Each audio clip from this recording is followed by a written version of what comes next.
The 10 ADHD struggles nobody talks about. Decision freeze, too many tasks, zero action. Everything feels equally urgent, so your brain picks nothing.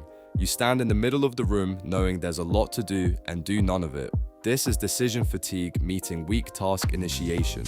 When every option costs the same mental energy, the brain protects itself by stalling. The fix is to remove the choice. Pick the one task that matters and ignore the rest. That is the core idea behind beating ADHD task paralysis. The drift away, one app switch becomes 20 minutes. You open your phone to check one thing. 20 minutes later, you resurface with no memory of deciding to scroll. Social apps are engineered for novelty, and ADHD brains are unusually sensitive to it. The drift isn't a character flaw, it's your dopamine system following the strongest signal in the room. Building real focus with ADHD means making the boring task the easier thing to reach. Task fog. You know what to do, but can't start. The task is clear, you want it done, and yet there's a fog between knowing and doing that you can't push through. That gap has a name, the task initiation deficit. Knowing and starting run on different brain systems, and in ADHD, the bridge between them is weaker. No amount of just begin closes it. A tiny first step and external structure do. Notification pull. One ping steals your whole focus. A single buzz and the thread you were holding in your head is gone. Rebuilding it takes far longer than the interruption did. ADHD working memory is fragile, so an interruption doesn't pause the task. It erases your place in it. The defense is boring but effective. Silence notifications during a focus block, because the cost of one ping is the whole session. Starting paralysis. Simple task, impossible beginning. The smaller the task, the more absurd it feels that you can't start it.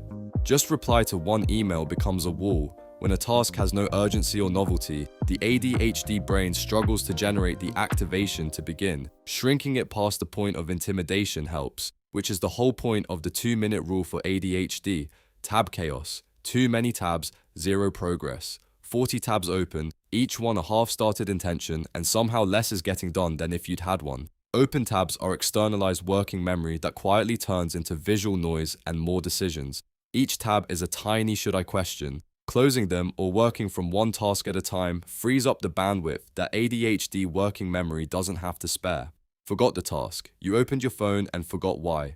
You picked up your phone with a clear purpose. By the time it's unlocked, the purpose has evaporated. This is working memory dropping the thread the instant a new stimulus appears. It's not getting old and it's not careless. The fix is to externalize the intention out loud or on paper before you act, so the task lives somewhere other than your easily overwritten short-term memory. Timer resistance. You need structure, but your brain fights it. You know a timer would help. You also feel a strange resistance to starting one, like it's a cage. ADHD brains crave structure and rebel against it at the same time. The trick is structure that feels like permission, not pressure. A short stoppable block works because you're allowed to stop when it rings. Focus crash. You pushed too hard, now you're done. You finally got going, rode it hard, and then hit a wall. The tank is empty and nothing will refill it on command. ADHD focus is expensive and uneven. A big push is often followed by a crash because the effort to override low dopamine isn't sustainable. This is why pacing beats intensity and why short blocks with real breaks outlast marathon sessions. Hyperfocus trap. 20 minutes became 4 hours. The same brain that can't start a task can also lock onto one and lose half a day. Skipping meals, water, and everything else can happen without you realizing. Hyperfocus is the flip side of the initiation problem. Once the dopamine is flowing, the brakes don't work either. External cues, alarms, a timer, a body double give you the off switch your brain won't supply. More on the upside and downside in our guide to ADHD hyperfocus.